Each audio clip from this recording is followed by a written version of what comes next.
Intrapreneur ये कोई spelling mistake नहीं है, ये एक माइंडसेट है। स्वागत है आपका, मैं Vivek Bindra, founder and CEO बड़ा बिजनेस.com। मोदी जी बोल रहे हैं आजकल आप हो जाओ आत्मनिर्भर यानी कि सेल्फ रिलायंट, लेकिन एम्प्लॉय अगर बन जाए इंट्राप्रेन्योर वो जाता है आत्म प्रेरित।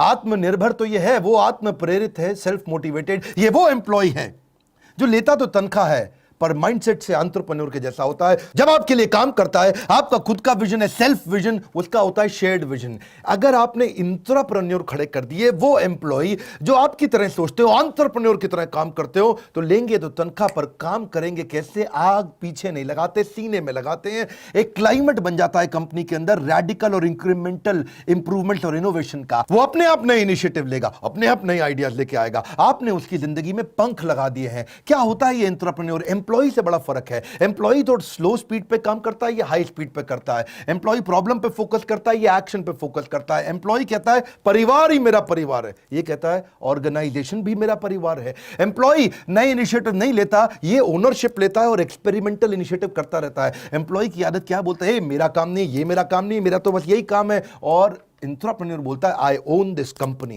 वो कहता है खाली ये काम नहीं, पूरी कंपनी मेरी है। इसीलिए एम्प्लॉय कंज्यूमर रह जाता है, ये कंट्रीब्यूटर और प्रोड्यूसर बन जाता है। इस चक्कर पता है क्या? एम्प्लॉय माइंडसेट के लोग हमेशा रिएक्टिव और पुश स्टार्ट होते हैं, ये प्रोएक्टिव और सेल्फ स्टार्ट होता है। एम्प्लॉय अवेलेबल होगा टाइम टू टाइम, वो टाइम बेस्ड काम करता है। ये अवेलेबल होगा every time, all the time, ये टास्क बेस्ड काम करता है। इंट्राप्रेन्योर का माइंडसेट चेंज हो गया ना, अब उसको ये नहीं है 9 से 6 की जॉब करेगा, वो हर समय करने को तैयार है। क्यों? वो कहता है भाई काम खत्म करना है, टाइम नहीं खत्म करना है। काम खत्म करने को काम करना कहते हैं। एम्प्लॉय है ना, he gets paid for the time he spends. Intrapreneur he gets paid for the value he creates. वो कितना आउटकम क्रिएट करता है। ये एम्प्लॉय सोचता है मेरी अर्न लीव कितनी, मेरी कैजुअल लीव कितनी, मेरी सिक लीव कितनी, और वो क्या कहता है? I don't want to leave and I don't want any leave. हमेशा ना एम्प्लॉय फिक्स्ड पे की बात करता है और ये वेरिएबल पे की बात करता है। मैं कुछ एक्स्ट्रा करूं तो मुझे एक्स्ट्रा मिलेगा क्या? एम्प्लॉय सोचता है मुझको प्रमोशन मिल जाए कंपनी में, प्रमोशन इन कंपनी। ये सोचता है प्रमोशन ऑफ कंपनी, यानी कि कंपनी का प्रमोशन हो जाए। एम्प्लॉय हमेशा अपने सपनों के बारे में सोचते हैं और ये सपनों को प्लान कर जाते हैं। एम्प्लॉय थोड़ा हार्ड वर्क करता है, ये स्मार्ट वर्क करता है। एम्प्लॉय दूसरों को ब्लेम करेगा, ये खुद को ठीक करेगा। एम्प्लॉय का ब्रेकडाउन हो जाता है फेलियर में, इसका ब्रेक थ्रू हो जाता है फेलियर में। आपको जानना चाहते हो कि ये करे कैसे? अरे ऐसे एम्प्लॉय कैसे मिलते हैं, ऐसी ऑर्गेनाइजेशन कैसे बनती हैं? 8 तरीके बताऊंगा। पहला क्या है? Create cross functional problem solving war rooms. यानी कि अपनी टीम्स बनाओ अलग अलग डिपार्टमेंट की, एचआर को भी, फाइनेंस को भी, मार्केटिंग को भी, सेल्स को भी, ऑपरेशंस को भी। लोगों को जोड़ो, उनको एक प्रॉब्लम दो, बोलो प्रॉब्लम सॉल्व करके दिखाओ। उनको एक गोल दो, बोलो ये अचीव करके दिखाओ। इससे वो सोचना शुरू करेंगे, एक कल्चर आना शुरू होगा। और उसमें क्या करो आप? Encourage trial and error. उनको बोलो छोटे छोटे अटेम्प्ट करो, छोटी छोटी गलतियां करो, कर दो, कोई बात नहीं, होने दो, छोटी गलती होने दो, लेकिन वो फिर गलती से सीखेगा। फेलियर को अलाउ करो। अगला पॉइंट क्या है? ईसॉप और रिवॉर्ड और ग्रोथ पाथ। ये ग्रोथ पाथ बड़ा इंपॉर्टेंट है, ईसॉप बहुत इंपॉर्टेंट है। ईसॉप मतलब एम्प्लॉय स्टॉक ऑप्शन। हमारा जो 2 साल का कोर्स है वहां हमने ईसॉप डिटेल में समझाया है कि आप एम्प्लॉय को स्टॉक ऑप्शन यानी कि अपने शेयर होल्डर कैसे बना सकते हो। उसको 1% का, आधा परसेंट का, 2% का, 4% का शेयर होल्डर बना दो। तनख्वाह के साथ जब उसको शेयर मिलते हैं उसको लगता है कंपनी ग्रो कर रही है, मैं भी ग्रो कर रहा हूं, क्योंकि वो ओनर बन जाता है। उसका ग्रोथ पाथ बनाओ। वो कैसे बनेगा? मैनेजर से, जनरल मैनेजर से, असिस्टेंट वाइस प्रेसिडेंट से, वाइस प्रेसिडेंट से, चीफ मार्केटिंग ऑफिसर या चीफ सेल्स ऑफिसर या चीफ स्ट्रेटजी ऑफिसर या चीफ ह्यूमन रिसोर्स ऑफिसर। उसको ग्रोथ पाथ दो, उसको एक पिता की तरह सपोर्ट करो। और पर्सनल मेंटरिंग अराउंड गोल ओरिएंटेशन, ये बड़ा इंपॉर्टेंट है। गोल्स क्रिएट करो। जिस ऑर्गेनाइजेशन में गोल्स क्रिएट करके क्लैरिटी देके मेंटरिंग 1 to 1, मतलब 1 to 1 अकेले में पीठ थपथपा करके, अगर आप दो डायरेक्शन, वो लेगा डिसीजन। मेरी बात सुनो, आपका काम है डायरेक्शन, उसका काम है डिसीजन। एकदम कल्चर बदलने लग जाएगा। एक और तरीका कल्चर बदलने के लिए कि थोड़ा कस्टमर के नजदीक जाओ, get closer to the customer. Customer centricity, क्योंकि कस्टमर आपको बताएगा उसको क्या चाहिए। कस्टमर आपको ऑर्गेनाइजेशन में कहीं करेक्शन देगा, कहीं सजेशन देगा, कहीं इंप्रूवमेंट देगा, और उससे आपको आइडियाज जब आपके एम्प्लॉयज को, इंट्राप्रेन्योर को मिलेंगे तो वो करने की कोशिश करेंगे, क्योंकि आपने ऐसा कल्चर क्रिएट कर दिया। अगला point, every performance should be rewarded immediately. कुछ भी अच्छा करे कोई, उसको कर दो। क्योंकि देखो मेरी बात सुनो, जिस व्यवहार पे दोगे पुरस्कार, वही तो व्यवहार दोहराएगा बार बार। Effort that is appreciated gets repeated. चक्कर पता है क्या है? कई एम्प्लॉय कैसे होते हैं, काम करो तब भी उतनी तनख्वाह, नहीं करो तब भी उतनी तनख्वाह, तो फिर क्यों करे? हा हा हा, सरकारी मेंटालिटी हो जाती है ना। इसको बोलते हैं कैरेट एंड स्टिक फॉर्मूला। आपको मालूम है हमारे देश के आईएएस ऑफिसर्स ने कभी बहुत बड़े बड़े रेवोल्यूशन नहीं किए। बड़े कम आईएएस ऑफिसर्स हैं जिन्होंने बड़े रेवोल्यूशंस लेके आए हैं। जानते हैं क्यों? क्योंकि अगर वो कुछ बहुत एक्स्ट्रा करते हैं तो बड़ा इंसेंटिव मिलता नहीं है, और वो कुछ गलती कर बैठते हैं तो उनको पिटाई बहुत हो जाती है। कभी सीएजी, सीवीसी, सीबीआई वो सब रेड मारने आ जाते हैं। तो इस चक्कर में क्या है, उनको ना कैरेट एंड स्टिक फॉर्मूला नहीं है। स्टिक तो है, अगर आईएएस ऑफिसर गलती करे तो उसकी पिटाई होती है, लेकिन अगर वो कुछ अच्छा करे तो उसको कोई बड़ा इंसेंटिव, रेवेन्यू, रिवॉर्ड उतने बड़े मिलते नहीं हैं।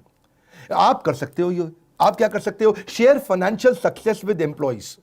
कुछ भी अगर आपको बड़ी फाइनेंशियल सक्सेस आ रही, शेयर करो, इंसेंटिवाइज करो किसी इफेक्टिव आइडिया को। अगर आपका एम्प्लॉय कस्टमर का सेटिस्फैक्शन बढ़ा दे, या आपका रेवेन्यू बढ़ा दे, आपकी कॉस्ट घटा दे, 3 बातें बोली है मैंने। कस्टमर का सेटिस्फैक्शन, आपका रेवेन्यू या आपकी कॉस्ट। रेवेन्यू बढ़ाए, कॉस्ट घटाए, सेटिस्फैक्शन बढ़ाए, इनमें से कुछ भी कर दे तो उसको फाइनेंशियल रिवॉर्ड दो।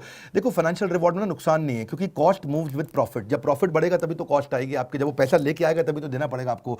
आप प्रोडक्टिविटी गेन को शेयर कर सकते हो। भाई एक्स्ट्रा प्रोडक्टिव हो जाएगा तो तुझे दे दूंगा मैं। हाँ, इससे हायर प्रोडक्टिविटी अपने आप आएगी, वर्कर की लॉयल्टी अपने आप आती है। इंसेंटिव के कई तरीके हमने अपने 2 साल के कोर्स में बहुत तरीके डिटेल में दिए हैं। यहां थोड़ा मोटिवेशनल और शॉर्ट वीडियो होते हैं, वहां डिटेल में जाते हैं। जैसे आप बोनस दे सकते हो। बोनस क्या है? Time taken upon time allowed. आपने अलाउ किया 8 घंटा, उसने काम कर दिया 4 घंटे में, यानी कि 50% ज्यादा जल्दी काम कर दिया, आप उसको बोनस दे सकते हो। मेरिट बेस्ड होते हैं, कमीशन बेस्ड होते हैं, आउटपुट बेस्ड होते हैं, प्रॉफिट शेयरिंग बेस्ड होते हैं, को पार्टनरशिप बेस्ड होते हैं, गेन शेयरिंग बेस्ड होते हैं, ईसॉप बेस्ड होते हैं। आप बहुत तरह होते हैं इंसेंटिव। आप क्या कर सकते हो? उसको और बेनिफिट दे सकते हो, करियर डेवलपमेंट ट्रेनिंग दे सकते हो। पैसा नहीं देना तो उसको रिकॉग्निशन दो, ट्रॉफी और सर्टिफिकेट दे करके, या उसको कोई गिफ्ट का कार्ड दे दो, उसको कोई फाइन डाइनिंग एक्सपीरियंस के कूपन दे दो, उसको कोई प्रेफर्ड पार्किंग भी आजकल जबरदस्त चीज हो गई भैया।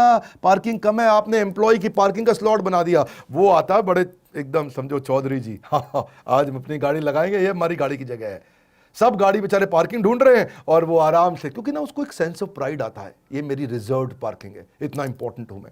आप उसको कुछ टेक गैजेट्स भी दे सकते हो, उसको कोई ट्रैवल वाउचर, कोई वीकेंड गेट अवे कि भाई बाजू में चला जाए घूमने के लिए, थोड़ा कोरोना घटने दो, बाकी ये सब चीजें काम आ जाएंगी आपको। उसको कोई प्रेसिडेंट क्लब दे सकते हो भाई, इसके अलावा से क्लब मेंबरशिप दे सकते हो, बाजू में कोई लंच विद एग्जीक्यूटिव कर सकते हो, उसको कोई जिम मेंबरशिप दे सकते हो। कितने याद है मेरे को ना, इतने सारे जल्दी जल्दी बोलता हूं। एंटरटेनमेंट की टिकट देख सकते हो।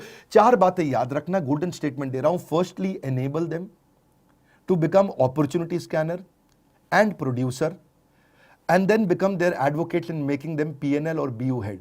क्या मतलब हुआ? आप उनको एनेबल करो, उनको बोलो नई नई अपॉर्चुनिटी ढूंढ के लाएं, अपॉर्चुनिटी स्कैनर, ताकि वो प्रोड्यूस करें अपॉर्चुनिटी ढूंढ करके, और आप उनके एडवोकेट बन जाओ, उनको PNL यानी कि प्रॉफिट एंड लॉस का हेड बना दो। भाई तेरा ये डिपार्टमेंट है, ये तेरे 25 सेल्स के लोग हैं, तू उनको हेड कर रहा है, जितना इनका खर्चा है और जितनी ये कमा के देंगे, वो जब कमा के देंगे जितना प्रॉफिट होगा, उस प्रॉफिट में 5% तेरा भी शेयर है। आपने उसको PNL हेड बना दिया, प्रॉफिट एंड लॉस का हेड।